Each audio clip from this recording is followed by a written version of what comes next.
നിങ്ങൾക്ക് എന്ത് വേണമെങ്കിലും എന്നെ വിളിക്കാം, പക്ഷെ ഞാൻ മാറുന്നില്ല. അപ്പൊ ഹിന്ദു മതത്തിൽ ഒരുപാട് ദൈവങ്ങളുണ്ട് എന്ന് പറഞ്ഞു കഴിഞ്ഞാൽ അങ്ങനെയല്ല. ഹിന്ദു നാത്തുമാം ശകസേ ദൃഷ്ടു മനൈനൈവ. എന്റെ പേര് സുരേഷ് എന്നാണ്. എന്നെ പറയാൻ എന്നെ രാമകൃഷ്ണൻ എന്ന് വിളിച്ചാലും ഞാൻ, അല്ലെങ്കിൽ അഹമ്മദ് വിളിച്ചാലും, അല്ലെങ്കിൽ മുഹമ്മദ് വിളിച്ചാലും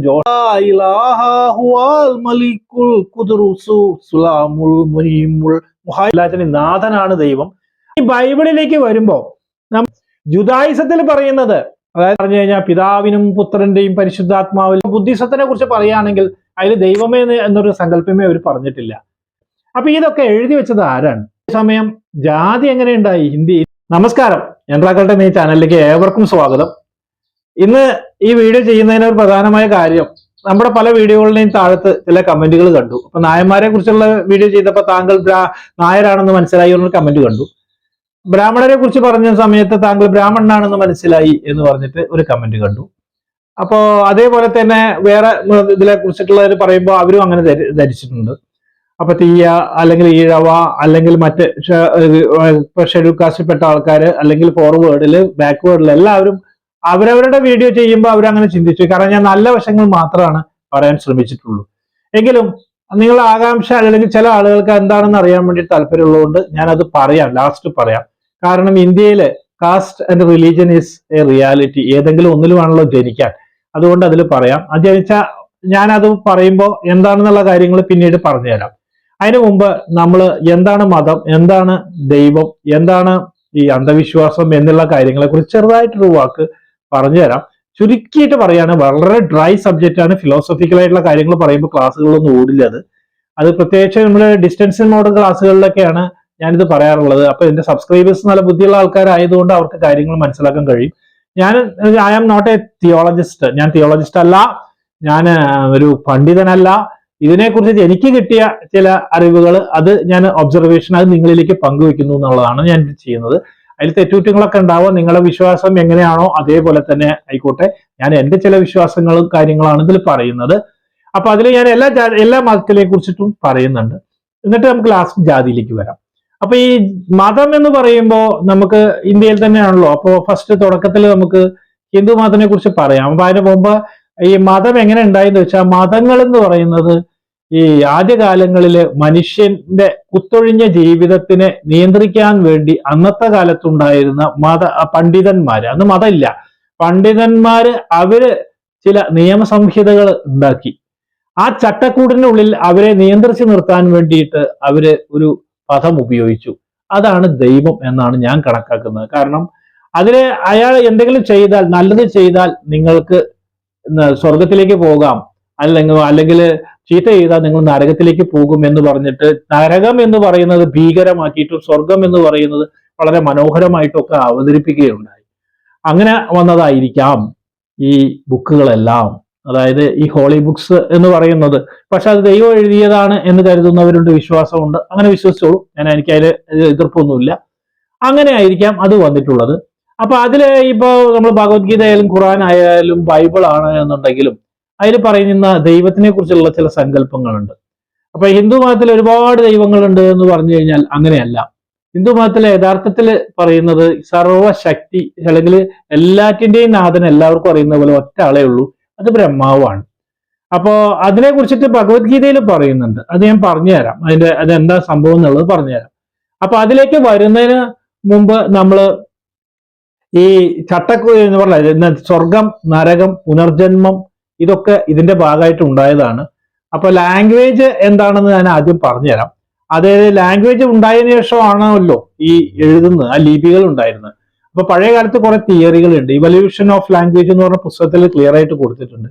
അപ്പൊ അതില് ഇപ്പൊ bowwow theory, yoheho theory, ding dong theory, pooh theory, അങ്ങനെയുള്ള കുറെ ഇത് കൊടുത്തിട്ടുണ്ട്. പിന്നെ പിക്ചർ, അതായത് ആദ്യകാലങ്ങളിൽ ഇങ്ങനെ ശബ്ദം ഉണ്ടാക്കിയിട്ട് അവര് ഭാഷ കമ്മ്യൂണിക്കേറ്റ് ചെയ്തിരുന്നു. പിന്നീട് ചിത്രങ്ങൾ വരച്ചിട്ട് കമ്മ്യൂണിക്കേറ്റ് ചെയ്തിരുന്നു. അതെല്ലാം കഴിഞ്ഞതിന് ശേഷമാണ് ഈ ലിപികളിലേക്ക് അവർ വരുന്നത്. പിന്നീട് സൈനുകൾ ഉപയോഗിച്ചിട്ട് സൂചിപ്പിക്കാൻ തുടങ്ങി. അപ്പൊ ആ സൈനുകളുടെ സ്റ്റഡിയാണ് സീമിയോട്ടിക്സ് എന്നൊക്കെ പറയുന്നത്. ഫെർഡിനൻഡ് ഡി സാഷൂറിന്റെ ഒരു കാര്യത്തിൽ പറയുന്നുണ്ട് എന്താണ് എന്നുള്ളത്. അതായത് അതിൽ പറയുന്ന ഒരു കാര്യം എന്ന് പറയുന്നത്, there is no relationship with word and referent എന്നാണ്. നിങ്ങൾക്ക് എന്ത് വേണമെങ്കിലും എന്നെ വിളിക്കാം, പക്ഷെ ഞാൻ മാറുന്നില്ല എന്ന് പറഞ്ഞു കഴിഞ്ഞാൽ എന്റെ പേര് സുരേഷ് എന്നാണ്, ഇതിന് പകരം എന്നെ രാമകൃഷ്ണൻ എന്ന് വിളിച്ചാലും ഞാൻ, അല്ലെങ്കിൽ അഹമ്മദ് വിളിച്ചാലും, അല്ലെങ്കിൽ മുഹമ്മദ് വിളിച്ചാലും, ജോസഫ് എന്ന് വിളിച്ചാലും ഒക്കെ ഞാൻ തന്നെയാണ്. ഏത് പേര് വേണമെങ്കിലും വിളിക്കാം. മേശയ്ക്ക് കസേര എന്ന് ഇട്ടു, കസേരയ്ക്ക് മേശ ഇട്ടു എന്ന് വിളിച്ചാലും കുഴപ്പമില്ല. ബ്രഹ്മാവിനെ അള്ളാഹു എന്ന് വിളിക്കുന്നു, യഹോവ എന്ന് വിളിക്കുന്നു, ഏത് വിളിച്ചാലും ഒന്ന് തന്നെ. അതാണ് അതിൽ പ്രധാനമായിട്ട് പറഞ്ഞിട്ടുള്ളത്. അപ്പോ അങ്ങനെ ഒരു സങ്കല്പത്തിലാണ് ഈ മതങ്ങളെല്ലാം ഉണ്ടാകുന്നത്. ഞാൻ വളരെ ചുരുക്കിയാണ് പറയുന്നത്, വലിയ ഒരു വിഷയമാണ്. അപ്പൊ അതിന്റെ ചെറിയൊരു ഭാഗമാണ് ഞാൻ ഇവിടെ പറയാൻ ഉദ്ദേശിക്കുന്നത്. അപ്പൊ അതില് നമ്മൾ ശ്രീകൃഷ്ണന്റെ പ്രധാനമായിട്ട് ഫസ്റ്റ് ഭഗവത്ഗീത, അതായത് ഹിന്ദു മതത്തിന്റെ എടുക്കുകയാണെങ്കിൽ ഭഗവത്ഗീതയിൽ പറയുന്ന ഒരു കാര്യമുണ്ട്. ആ ഭഗവത്ഗീതയില് ദൈവത്തിനെ കുറിച്ചിട്ട് അർജുനൻ കാണിച്ചു കൊടുക്കാൻ പറയും മഹാവിഷ്ണുവോട്, യഥാർത്ഥ രൂപം കാണിക്കാൻ പറയും. അങ്ങനെ ആ കാണിക്കുന്ന സമയത്ത് അദ്ദേഹം പറയുന്ന ഒരു ശ്ലോകമുണ്ട്. അതായത് അധ്യായം 11 വിശ്വരൂപം എന്ന് പറയുന്ന ആ അധ്യായത്തില് ശ്ലോകം 8 ഇതിനെക്കുറിച്ച് കൊടുത്തിട്ടുള്ളത്. നാതു മാം ശകസേ ദൃഷ്ടു മനൈനൈവ സോ ചക്ഷു ക്ഷ ദിവ്യം ദദാമി ദേ ചഷു പശ്യമേ യോഗമൈശ്വര്യ എന്നാണ് അത് പറയുന്നത്. അതിന്റെ അർത്ഥം അത്രേ ഉള്ളൂ, നിന്റെ നഗ്ന നേത്രങ്ങൾ കൊണ്ട് എന്നെ കാണാൻ കഴിയുകയില്ല. അപ്പോ നിനക്ക് ആത്മീയ നേത്രങ്ങൾ കൊണ്ട് എന്നെ കാണാൻ കഴിയൂ, അതിന് ഞാൻ ദിവ്യ ചക്ഷുകം നൽകുന്നു എന്ന് പറയുന്നു. അപ്പോ ദൃഷ്ടിഗോചരമല്ല യഥാർത്ഥ ദൈവം എന്നാണ് പറയുന്നത്. അപ്പൊ ദൈവം എന്ന് പറയുന്നത് എന്താണ്? അല്ലെ, എനർജിയാണ്. അതായത് നമ്മൾ പ്രപഞ്ചത്തിൽ മുഴുവനും എനർജി, ആ എനർജി നമുക്ക് കാണാൻ കഴിയുകയില്ല. അത് നമ്മൾ നോക്കുകയാണെന്നുണ്ടെങ്കിൽ, ഇപ്പൊ അന്തരീക്ഷത്തില് നമ്മൾ നോക്കുകയാണെന്നുണ്ടെങ്കിൽ, ഇപ്പൊ സ്പേസിൽ നിന്ന് പോലും ഭൂമിയിലേക്ക് കമ്മ്യൂണിക്കേറ്റ് ചെയ്യുന്നു. എങ്ങനെ സംഭവിക്കുന്നു? ഈ റേസ് എങ്ങനെ സഞ്ചരിക്കുന്നു, അല്ലെ? അപ്പൊ അതിന് ശ്രീകൃഷ്ണൻ തന്നെ അതിൽ പറയുന്ന ചില കാര്യങ്ങളുണ്ട്. അതായത് ഇതില് മെയിൻ ആയിട്ട് അദ്ദേഹം പറയുന്നത്, അതായത് ദൈവം എന്ന് പറയുന്നത് ജനിക്കുന്നില്ല, മരിക്കുന്നില്ല. അങ്ങനെയാണ് ദൈവത്തിനെ കുറിച്ച് അദ്ദേഹം പറയുന്നത്. അപ്പൊ ശ്രീകൃഷ്ണൻ പറയുന്ന 8 എലമെന്റ്സ് ചേർന്നതാണ് അദ്ദേഹം എന്നാണ്. അതായത് എർത്ത്, വാട്ടർ, എയർ, ഫയർ, ആകാശം, അതായത് സ്കൈ, പിന്നെ മൈൻഡ്, ഇന്റലിജൻസ്, പിന്നെ ഈഗോ. അപ്പൊ ആകാശവും അഗ്നിയും, അതായത് നമുക്കറിയാം വെള്ളം ഒരു എനർജി സോഴ്സ് ആണ്. വെള്ളത്തിൽ നിന്ന് എനർജി ഉണ്ടാക്കാം, ഫയറിൽ നിന്ന് ഉണ്ടാക്കിക്കൂടെ? അതുപോലെ വായുവിൽ നിന്ന് ഉണ്ടാക്കുന്നുണ്ട്. പിന്നെ മൈൻഡ്, അതുപോലെ ബുദ്ധിശക്തി, ഈഗോ എന്ന് പറയുന്നത് മനുഷ്യന്റെ അഹമാണ്. ഇങ്ങനെയുള്ള ഇതൊക്കെ ചേർന്ന് 8 ചേർന്നതാണ് അദ്ദേഹം എന്ന് പറഞ്ഞത്. ഇതാണ് യഥാർത്ഥത്തിൽ ദൈവം എന്ന് പറയുന്നത്. ഇതിന്റെ രൂപങ്ങളാണ് ബാക്കിയുള്ളതെല്ലാം. അപ്പൊ ആദ്യകാലങ്ങളില് അവരൊരു സങ്കല്പിക്കുന്നു, എനിക്ക് എന്ത് വേണമെങ്കിലും അതിന്റെ ദുഃഖങ്ങൾ മാറ്റിത്തരാൻ വേണ്ടിയിട്ട് ഞാൻ ദൈവത്തിനോട് പ്രാർത്ഥിക്കുകയാണ്. അപ്പൊ പ്രാർത്ഥിക്കാൻ ഒരു രൂപം, അതിനൊന്നും ഇല്ല. അപ്പൊ ഒരു കല്ല് വെച്ചു. പിന്നീട് ശില്പി അത് രൂപങ്ങൾ കൊത്തിയെടുക്കാൻ, ഒന്നുകിൽ അദ്ദേഹത്തിന്റെ മനസ്സിൽ കണ്ടിട്ടുള്ള കാര്യങ്ങൾ കൊത്തിയിട്ടുണ്ടാവും, അല്ലെങ്കിൽ മറ്റുള്ളവർ പറഞ്ഞ രീതിയിൽ കൊത്തിവെച്ചു. പിന്നീട് ചിത്രം വരയ്ക്കാൻ തുടങ്ങി. അത് കഴിഞ്ഞിട്ട് ഭാവിയിൽ, അതായത് ആധുനികമായിട്ടുള്ള സിനിമകളിലൊക്കെ ഇപ്പൊ KR വിജയെ പോലെയുള്ള ആൾക്കാരൊക്കെ ഈ ദേവിയുടെ രൂപം അഭിനയിച്ചിരുന്നു, അല്ലെ? ആ രൂപമൊക്കെ മനസ്സിൽ പതിഞ്ഞു. അങ്ങനെ അതിനൊരു രൂപം, കോമൺ ഒരു യൂണിഫോം കിട്ടി എന്ന് മാത്രമേ ഉള്ളൂ. അപ്പൊ യഥാർത്ഥത്തിൽ ബ്രഹ്മാവാണ് ഹിന്ദുവിന്റെ ഒരു ദൈവം എന്ന് പറയുന്നത്. ഇനി നമുക്ക് ഇസ്ലാം മതത്തിലേക്ക് വരുമ്പോൾ ഖുറാനിൽ പറയുന്ന ഒരു കാര്യമുണ്ട്. അപ്പൊ അത് ഞാനൊന്ന് അറ്റംപ്റ്റ് ചെയ്യാണ്. അറബിയാണ്, ഇതിന്റെ പ്രൊനൗൺസിയേഷന് പ്രശ്നം ഉണ്ടാവും, രീതിക്ക് പ്രശ്നം ഉണ്ടാവും.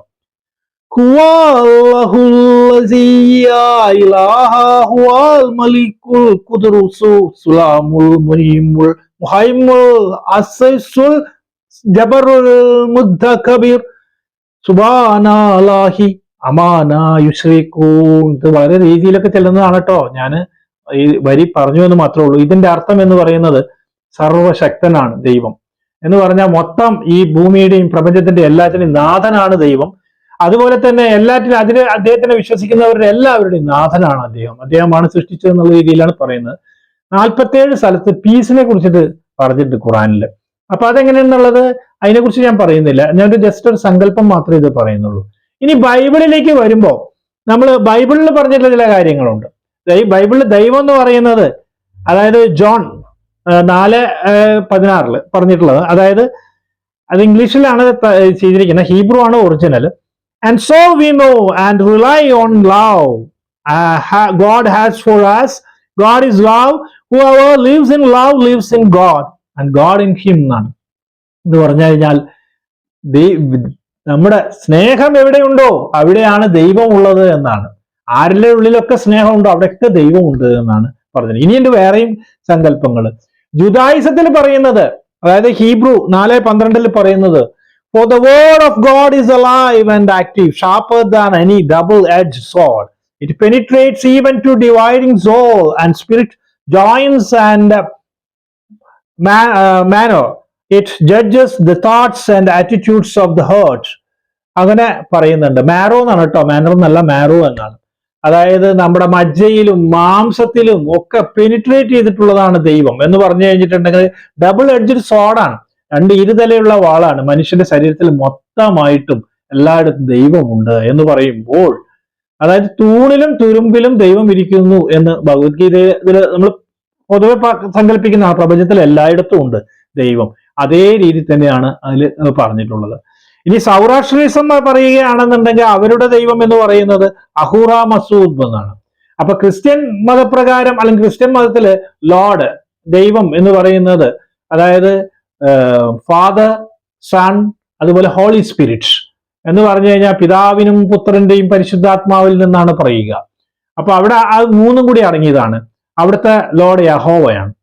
അപ്പോ ഇത് കഴിഞ്ഞാൽ പിന്നെ വരുന്നതാണ്, അതായത് നമ്മള് ഹീബ്രുവിൽ വരുന്നതും ഇതൊക്കെ പറഞ്ഞപ്പോ ഹല്ലേലൂയ, യഹോവ, ഈ വേർഡുകളൊക്കെ ഏത് ഭാഷയിൽ നിന്നുണ്ടായതാണ്? ഹീബ്രുവിൽ നിന്നുണ്ടായതാണ്. അതേസമയം അള്ളാഹു എന്നുള്ള വാക്ക് അത് അറബിയിൽ നിന്നുണ്ടായതാണ്. ബ്രഹ്മ എന്ന വാക്ക് സംസ്കൃതത്തിൽ ഉണ്ടായതാണ്. അപ്പൊ ഈ സംസ്കൃതത്തിൽ ഉണ്ടായിരുന്ന നീണ്ട അതിൽ വേറെ ഉണ്ട്. ഇപ്പൊ ബുദ്ധിസത്തിനെ കുറിച്ച് പറയുകയാണെങ്കിൽ അതിൽ ദൈവമേ എന്നൊരു സങ്കല്പമേ അവർ പറഞ്ഞിട്ടില്ല. അതായത് ബുദ്ധിസത്തിൽ പറയുന്നത് നിർവാണത്തില് അതിൽ പറയുന്ന നിർവാണം എങ്ങനെ, അതുപോലെ തന്നെ എങ്ങനെ ദുരിതത്തിൽ നിന്നും ബുദ്ധിമുട്ടിൽ നിന്നും അല്ലെങ്കിൽ കഷ്ടപ്പാടിൽ നിന്നൊക്കെ മോചനം നേടാനുള്ള പാത, അതാണ് ബുദ്ധമതത്തിലും ജൈനമതത്തിലും പ്രധാനമായിട്ട് പറയുന്നത്. അങ്ങനെ ഓരോ മതത്തിലും ഓരോന്ന് കൊടുത്തിട്ടുണ്ട്. അപ്പൊ ഇതൊക്കെ എഴുതി വെച്ചത് ആരാണ്, എങ്ങനെയാണ്? ദൈവമാണ് എഴുതി വെച്ചതെന്ന് വിശ്വസിക്കുന്നവരുണ്ട്. എന്തായാലും ഞാൻ നേരത്തെ മതം പറഞ്ഞു, ഞാൻ ആദ്യം തന്നെ ലാംഗ്വേജിന്റെ ഇവല്യൂഷൻ പറഞ്ഞു. അതിനുശേഷമാണ് ഇത് എഴുതി വെക്കപ്പെട്ടിട്ടുള്ളത്. അതാത് ഭാഗത്ത് അതാത് സ്ഥലത്തുള്ള പണ്ഡിതന്മാരായ ആളുകൾ അല്ലെങ്കിൽ അന്നത്തെ കാലത്ത് തോന്നിയിട്ടുണ്ടാകാം ഇവരെ നിയന്ത്രിക്കണമെന്ന്. അങ്ങനെ അവർ എഴുതി വെച്ചു. ആ എഴുതി വെച്ചതിന് പിന്നെ കുറച്ച് നിയമസാധുതകൾ കൊടുത്തു, കുറച്ചും കൂടി കൂടുതലായിട്ട് അത് കൊണ്ടുവന്നു. പിന്നെ നമുക്കറിയാം ഇതാണ് പൊതുവായിട്ട് നമ്മൾ മതങ്ങളെ കുറിച്ച് പറയുന്നത്. അതേസമയം ജാതി എങ്ങനെ ഉണ്ടായി? ഇന്ത്യയിൽ മാത്രമല്ല മറ്റുള്ളിടത്തൊക്കെ ഉണ്ട്. പക്ഷെ അവിടെ ജാതി എന്നുള്ള പേരല്ലെങ്കിൽ അവിടെ വേറെ രീതിയിൽ വകതിരിവുണ്ട്.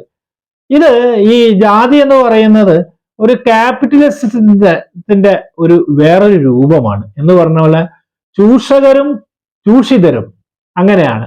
അതായത് പണി എടുപ്പിക്കുന്നവരും പണി എടുക്കുന്നവരും അതിൽ നിന്ന് ലാഭം എങ്ങനെ കൊയ്യാം എന്ന് വിചാരിക്കുന്നവരും തമ്മിലുള്ള ആ ഒരു രീതിയിൽ വന്നിട്ടുള്ളതാണ് ഈ ചാതുർവർണ്ണ്യം. അതായത് 4 ക്ലാസ് ഇന്നും അത് നിലനിൽക്കുന്നുണ്ട് ഓർഗനൈസേഷനിൽ.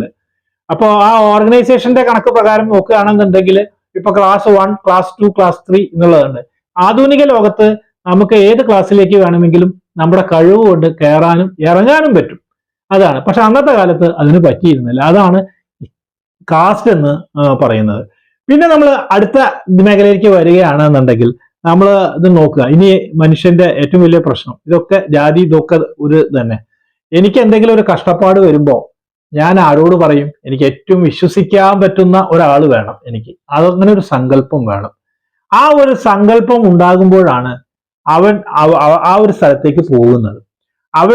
എവിടെയാണോ ഈ ഒരു സങ്കല്പം പരിശുദ്ധമായിട്ട് നിർത്തിയിട്ടുള്ള ഒരു സ്ഥലം, അതാണ് പള്ളികളും അമ്പലങ്ങളും അല്ലെങ്കിൽ ക്ഷേത്രങ്ങളും എന്ന് പറയുന്നത്.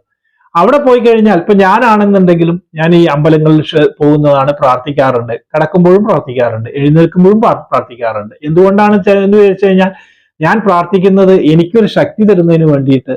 ഞാനൊരു സാങ്കല്പികമായ ഒരു കാര്യം, ഒരു രൂപം സാങ്കല്പികമാണത്, അതിനൊരു രൂപമില്ല. അതേപോലെ തന്നെ നമ്മൾ ആ രൂപം കല്ലിന്റെ അല്ലെങ്കിൽ ചിത്രത്തിന്റെ രൂപത്തിൽ കാണുമ്പോൾ നമുക്ക് അത് തന്നെയാണ് എന്ന് വരിക്കും. നമ്മുടെ സംസ്കാരം അങ്ങനെയാണ് രൂപപ്പെട്ടിട്ടുള്ളത്. നമ്മൾ കുട്ടിക്കാലം മുതൽക്ക് തന്നെ ഏത് സംസ്കാരത്തിലൂടെയാണ് നമ്മൾ വളർന്നതെങ്കിൽ അവിടെ കേട്ട് പരിചയമുള്ള കാര്യങ്ങൾ പിന്നീട് നമ്മൾ അതിലേക്ക് പോകാനുള്ള ടെൻഡൻസി ഏറ്റവും കൂടുതൽ ഉണ്ടാകും. അപ്പൊ അങ്ങനെ വന്നിട്ടുള്ളതാണ് നമ്മളെല്ലാം. അപ്പൊ അതുകൊണ്ട് ഈ ചന്ദനത്തിരിയുടെയും അതുപോലെ തന്നെ വിളക്ക് കത്തുന്നതിന്റെയും അതുപോലെ തന്നെ കീർത്തനങ്ങളുടെയും മറ്റും കാര്യങ്ങളൊക്കെ കേൾക്കുന്ന സമയത്ത് അത് കിട്ടുന്ന സ്ഥലത്ത് പോകുമ്പോൾ നമുക്കൊരു എനർജി ഫീൽ ചെയ്യും. അതേപോലെ തന്നെ ഇപ്പൊ കുന്തിരിക്കം കത്തിക്കുന്നതാണെങ്കിലും പള്ളിയിലാണെങ്കിലും ഏത് സ്ഥലത്താണെന്നുണ്ടെങ്കിലും അതൊരു പ്രത്യേക ഒരു എനർജി ഫീൽ ചെയ്യുമ്പോൾ മനുഷ്യന്റെ ഉള്ളിൽ ഒരു പോസിറ്റീവ്, അതിനെയാണ് പോസിറ്റീവ് എനർജി എന്ന് പറയുന്നത്. നമ്മളെ രക്ഷപ്പെടുത്താൻ ഒരാളുണ്ട് എന്നൊരു തോന്നൽ നമ്മുടെ ഉള്ളിൽ ഉണ്ടാകും. അങ്ങനെയാണ് നമ്മൾ ആ മേഖലയിലേക്ക് കയറുന്നത്, അല്ലെങ്കിൽ ആ ഒരു രീതിയിൽ. ഇനി അടുത്തതായിട്ട് നമ്മൾ പറയാൻ പോകുന്ന വിശ്വാസവും അന്ധവിശ്വാസവുമാണ്. ഈ വിശ്വാസം എന്ന് പറയുന്നതും അന്ധവിശ്വാസം എന്ന് പറയുന്നതും രണ്ടും രണ്ടാണ്. എന്ന് പറഞ്ഞു കഴിഞ്ഞിട്ടുണ്ടെങ്കിൽ നമ്മൾ ഡെയിലി ചായ കുടിക്കാറുണ്ട്, അതൊരു വിശ്വാസം. അതായത് ഡെയിലി അത് കിട്ടിയാലേ നമുക്കൊരു എനർജി ഉള്ളൂ. ചെറിയൊരു അതൊരു മയക്കുമരുന്ന് പോലെ തന്നെയാണ്, ചെറിയൊരു സാധനമാണ്. അത് വെച്ചാൽ ഈ ചായ കുടിച്ചില്ലെങ്കിൽ മനുഷ്യൻ ജീവിക്കില്ലേ? ജീവിക്കും. പക്ഷെ ചായ കുടിക്കുമ്പോൾ ഒരു ഇൻട്രസ്റ്റ് കിട്ടും. ചിലരത് കണ്ടമാനം കുടിക്കും, ചിലർ വല്ലപ്പോഴേ കുടിക്കാറുള്ളൂ. ഇത് ലഹരി പോരാഞ്ഞിട്ടാണ് മനുഷ്യൻ പിന്നീട് സിഗരറ്റ് വലിക്കുന്നുണ്ട്. ചിലവർ വല്ലപ്പോഴും ഓരോന്ന് വലിക്കും, ചിലവർ കണ്ടിന്യൂസ് സ്മോക്കർ ആയിരിക്കും. പിന്നെ അടുത്തതാണ് മദ്യം.